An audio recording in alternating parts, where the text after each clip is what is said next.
This is what Canada's future sovereign launch site looked like a month after Ottawa signed a $200 million 10-year agreement to lease the location in Canso, Nova Scotia.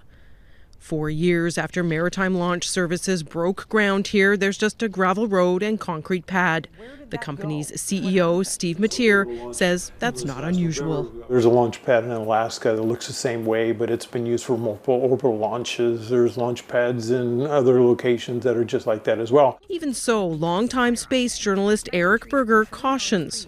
I would be suitably skeptical of their capability to spend $200 million in a meaningful way. Spaceports are difficult to build, rockets are hard. Maritime Launch has been telling residents of the small community of Canso for a decade the spaceport will bring jobs and economic benefits. There's been lots of promises, but not a lot delivered on. This business owner wants it for the town's sake. If it doesn't happen, we're going to lose our hospital. The school will end up moving to Guysborough. It's just going to be a spin-off of losing. But where some see economic potential, others see potential failure. This is going to be a test ground for this company. Pat and Bernie Stager are among residents opposed to the project, concerned government oversight and transparency has been lacking. I'd like to see them move it somewhere where it's away from communities. Yeah, there's 1,000 people within 5 kilometers. Marie Lumsden lives less than 3 kilometers from the site and wonders how close is too close. Maritime Launch often calls itself, quote, a fully licensed launch site, but there's no such thing in Canada. Federal regulations for commercial space operations are still in the works. Safety measures, such as distance requirements enforced by Transport Canada, are only imposed on a launch-by-launch basis.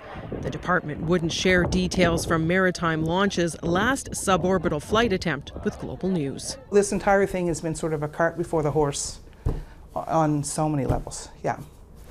No one's doing due diligence, is what I'm saying.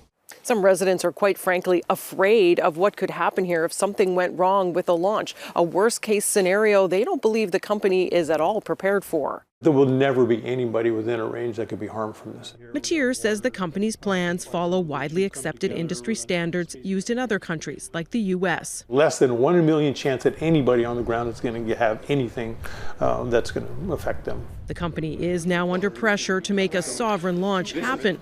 Its lease with the Department of Defense stipulates 1 launch pad, utilities, and payload integration must be ready by the end of this year.